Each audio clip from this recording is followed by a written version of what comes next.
जी, अस्सलाम वालेकुम। उम्मीद है कि आप तमाम दोस्त खैरियत से होंगे और आज का दिन भी ट्रेडिंग के हवाले से अच्छा गुज़रा होगा।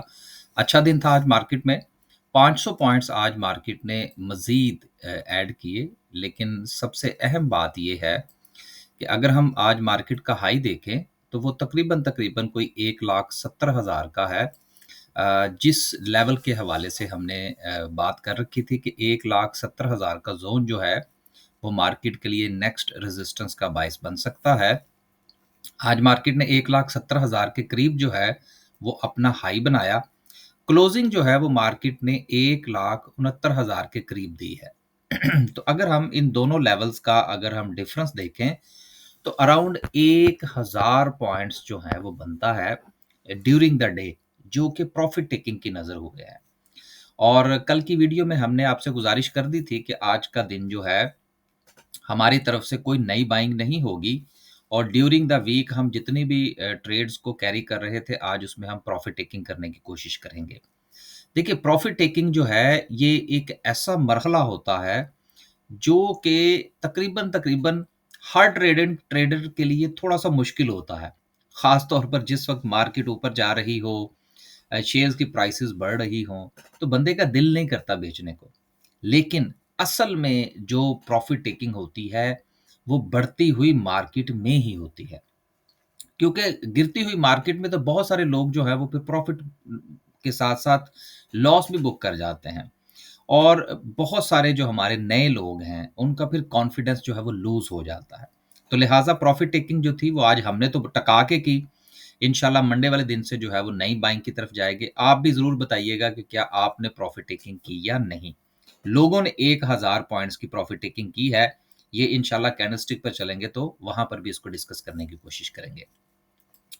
500 पॉइंट्स के इज़ाफ़े के साथ अगर हम सर्किट ब्रेकर की बात करें, तो आज कोई काबिल ज़िक्र बड़ी कंपनी जो है वो हमें अपर कैप में नज़र नहीं आ रही। लेकिन मार्केट में वॉल्यूम बड़े अच्छे जनरेट हुए। एनआरएल जो है वो आज कैप हुआ। ये हमने कल ही आपसे डिस्कस कर दिया था कि national refinery, Pakistan refinery, PSO, Hascol, ये वो शेयर्स थे जिनको हम कैरी कर रहे थे। तो बहुत अच्छा प्रॉफ़िट जो है वो इनमें देखने को मिला। लोअर कैप की बात करें, कोई काबिल ज़िक्र कंपनी नहीं है। ओवरऑल अगर हम देखें तो आज बैंकिंग सेक्टर जो है वो हमारा प्रॉफ़िट टेकिंग की तरफ जो है वो रहा। इसको बिल्कुल ये नहीं कह सकते कि ये जो है वो करेक्शन है। ये करेक्शन नहीं है, ये प्रॉफ़िट टेकिंग है। क्योंकि अभी चंद दिन पहले जो है ये 2-3 सेशंस जो हैं वो लगातार बैंकिंग सेक्टर ने आपको बड़ी अच्छी परफ़ॉर्मेंस दी। अब जो कमबैक है वो फर्टिलाइज़र की तरफ से है, ऑटो की तरफ से है, ऑयल एंड गैस मार्केटिंग में पीएसओ जो है वो लीड कर रहा है। इसके साथ आईटी सेक्टर में सिस्टम जो है अब उसमें हमें ब्रेकआउट जो है वो ऑलरेडी मिल चुका है इस वीक के अंदर। तो उसके अंदर जो है वो हमें बेहतरी नज़र आ रही है।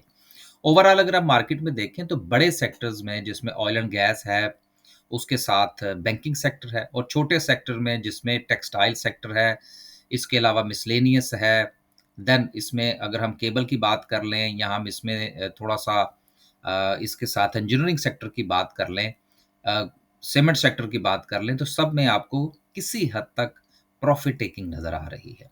तो ये प्रॉफ़िट टेकिंग जो है इससे फ़ायदा ये होता है कि एक तो आपका प्रॉफ़िट मैच्योर हो जाता है, दूसरा कैश आपके पास आ जाता है जो कि मार्केट में री-इन्वेस्ट करने के लिए या री-ट्रेड करने के लिए आपके पास अवेलेबल होता है। तो ये प्रैक्टिस ऐसी है जिसको साथ-साथ जारी रखना चाहिए। सेक्टर वाइज़ अगर हम बात करें, तो कमर्शियल बैंक्स 475 पॉइंट्स के साथ प्रॉफ़िट टेकिंग का शिकार रहे।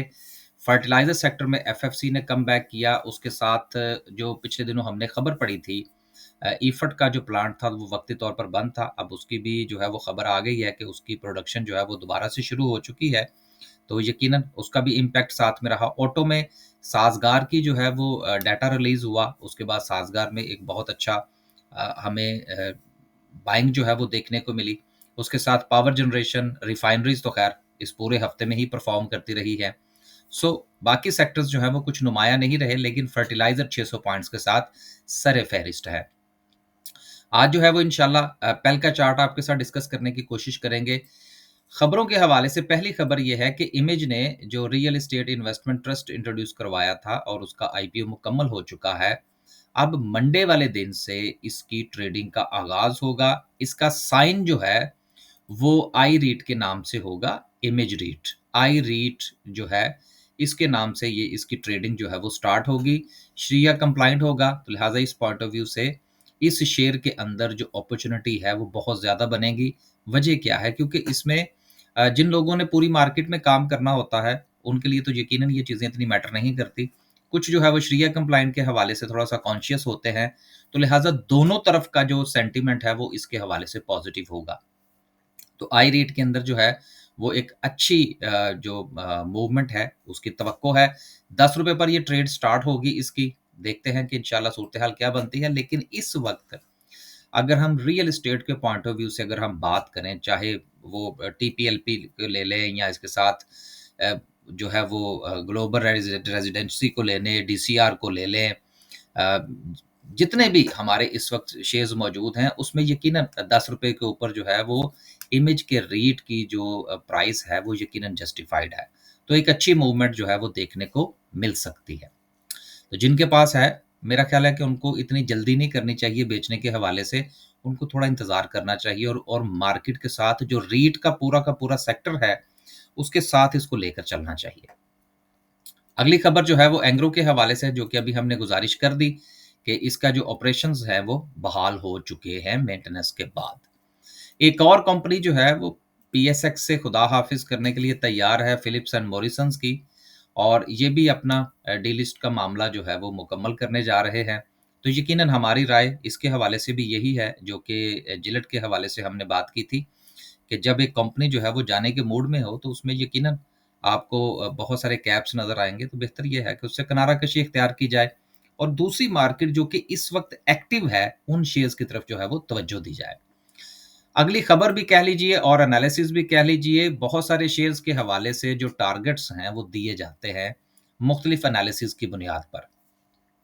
अब पेल के हवाले से ये कहना है कि जी इसकी प्राइस जो है वो 2026 तक ₹89 तक जो है ये शेयर जो है वो जा सकता है।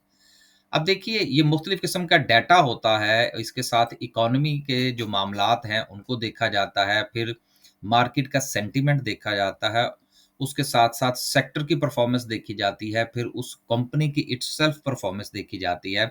उसके बाद कुछ टारगेट्स जो हैं वो सेट किए जाते हैं। उसकी बुनियाद पर ये कहा जा रहा है कि जी ये शेयर जो है ये ₹89 तक जा सकता है। अब देखना ये है कि टेक्निकली इसका जो चार्ट है वो क्या कहता है, पहले ज़रा हम इसका चार्ट भी अगर साथ हम डिस्कस कर लें। इस वक़्त इसका जो चार्ट है, उसके मुताबिक ये अपनी 58 से ₹60 की इसकी रेज़िस्टेंस का ज़ोन है, जहाँ पर कि ये ऑलरेडी ट्रेड कर रहा है। हमने भी इस वीक में इसमें ट्रेड बनाई थी, इसी बुनियाद पर कि इसके अंदर जो मोमेंटम है वो अच्छा है इस वक़्त और इसका जो ट्रेंड है वो कंटिन्यू करता हुआ नज़र आ रहा है। लेकिन इसकी ये रेज़िस्टेंस है जो कि 58 से ₹60 का ज़ोन है। टेक्निकली फंडामेंटल्स तो जो भी कहते हैं वो तो ठीक है अपनी जगह पर। लेकिन टेक्निकली भी इसका जो ये शेयर है, अगर ये अपनी ये रेजिस्टेंस जो है वो अच्छे वॉल्यूम के साथ, जो कि हमें भी उम्मीद है कि वॉल्यूम चूंकि ये बहुत ज़्यादा गेन कर रहा है, इसको अगर ब्रेक करता है तो बआसानी ये शेयर जो है ये ₹90 तक जा सकता है टेक्निकली भी। फंडामेंटली तो जो इसके हवाले से बात की गई है वो अपनी जगह पर मौजूद है, लेकिन टेक्निकली भी ये शेयर जो है ये ₹90 तक जाने की सलाहियत रखता है। हम किसी को बाय या सेल की कॉल नहीं दे रहे। जितने भी टारगेट्स जो है वो बताए जाते हैं इस तरह की रिसर्च रिपोर्ट्स के अंदर, वो हम आपके साथ शेयर कर देते हैं। यहाँ पर आज जो है वो साथ हमने इसका चार्ट भी डिस्कस कर लिया है। इसी के साथ जो है वो हम ज़रा आज की कैंडल को भी डिस्कस कर लें कि वो क्या कहती है।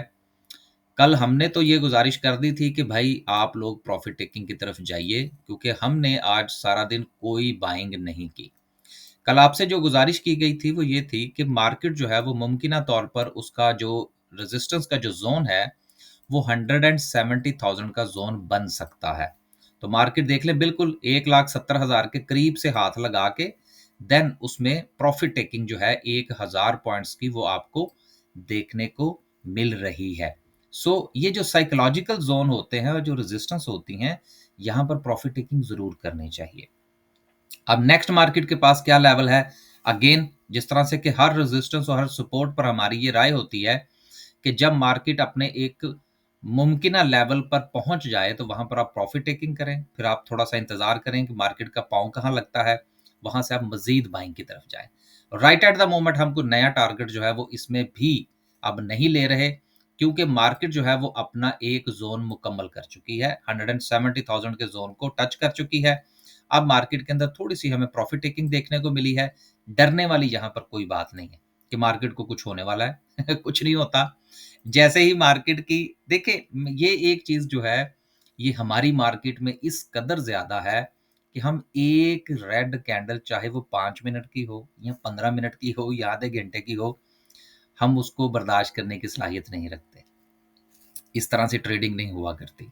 मार्केट ने यहाँ से लेकर यहाँ तक आपको कितने पॉइंट्स दिए हैं, ये अभी चंद दिनों की बात है कि मार्केट जो थी वो जिस वक़्त अपने ज़ोन के अंदर थोड़ा-सा साइडवेज़ हो रही थी, अगर आपको याद हो, यहाँ पर ये जो मार्केट का ये जो ज़ोन था, जो कि 1,57,000 से लेकर 1,59,000 का था, इस ज़ोन के अंदर बहुत सारे लोग पैनिक थे। बहुत सारे लोग जो थे वो ये बातें शुरू हो गई थी कि जी मार्केट जो है वो अब उसका जो है वो बाय-बाय हो गया और मार्केट जो है वो बस जाने वाली है। ये हर बार आपको देखने को मिलेगा। Right at the moment market में कोई ऐसा मसला नहीं है। वक़्ती प्रॉफ़िट टेकिंग है, जो देखने को मिली है। मुमकिना तौर पर मार्केट के पास सपोर्ट वही है जहाँ से मार्केट ने अपने चलने का आगाज़ किया था, जो कि 176,000 का ज़ोन है। ड्यूरिंग द ज़ोन 1,70,000 और 1,67,000 इसके दरमियान में मार्केट अगर मुमकिना तौर पर कोई सपोर्ट बनाती है, तो वो कोई 168,000 का ज़ोन हो सकता है, जहाँ पर मार्केट जो है वो अपने आप को सस्टेन करने की कोशिश करे। लेकिन यहाँ पर आपको बिल्कुल जो है वो पैनिक होने की ज़रूरत नहीं है। अगर मार्केट यहाँ पर नहीं भी रुकती, तो इसका कोई प्रॉब्लम नहीं है। 167 की मार्केट के पास एक अच्छी सपोर्ट मौजूद है। रेजिस्टेंस मार्केट के पास अभी भी 170,000 का ज़ोन है। हाँ, मार्केट जो है वो 170 के थाउज़ेंड के ज़ोन को अगर ब्रेक करती है एक अच्छे वॉल्यूम के साथ, तो फिर इंशाल्लाह देखेंगे कि नेक्स्ट मार्केट के पास टारगेट क्या हो सकता है। बस जी खुश रहें, आबाद रहें। हम काम करते हैं इमीडिएट सपोर्ट और इमीडिएट रेजिस्टेंस की बुनियाद पर। जब एक लेवल मुकम्मल हो जाए, तो कोशिश ये किया करें कि जिस तरह से कि हम प्रॉफ़िट टेकिंग की तरफ जाते हैं, आप भी प्रॉफ़िट टेकिंग की तरफ जाइए। अगर आप हमारा कोई ग्रुप जॉइन करना चाहते हैं, अपना पोर्टफोलियो डिस्कस करना चाहते हैं या स्टॉक मार्केट में अकाउंट ओपन करवाना चाहते हैं, तो वो तमाम तफ़सीलात आपको वीडियो की डिस्क्रिप्शन में भी मिल जाएँगी और कॉन्टैक्ट नंबर जो है, वो हमारा आपको थंबनेल से भी मिल जाएगा। दूसरा ये था कि लंदन स्टॉक एक्सचेंज के हवाले से जो हमने अनाउंस किया था उसका ऑनलाइन सेशन जो है वो इंशाल्लाह कल होगा। जितने भी दोस्तों ने राब्ता कर रखा है उनको कल रात 9 बजे से तकरीबन 5 मिनट 7 मिनट पहले जो है वो लिंक सेंड कर दिया जाएगा जिस नंबर पर उन्होंने राब्ता किया था उसकी तरफ से। बहुत शुक्रिया जी, अपना ख्याल रखिएगा। मार्केट जो है उतार-चढ़ाव का नाम है और मार्केट में प्रॉफ़िट बुकिंग जो है वो एक फ़न है। मैं सिर्फ़ आखिरी बात आपसे ये गुज़ारिश करूँगा कि स्टॉक मार्केट में 90% लोग जो हैं, बल्कि 90 से ज़्यादा अगर कह लीजिए, वो बेचकर भी पछताते हैं और रख कर भी पछताते हैं। तो कोशिश ये किया करें कि बेचकर पछताएँ, प्रॉफ़िट बुक करके पछताएँ, रख के ना पछताएँ कि जी ये शेयर जो है वो नीचे आ गया और मैं उस शेयर में फँस गया। क्योंकि उसके बाद फिर आप पैनिक हो जाते हैं और कबल अज़ वक़्त अपना लॉस बुक कर लेते हैं। अल्लाह हाफ़िज़।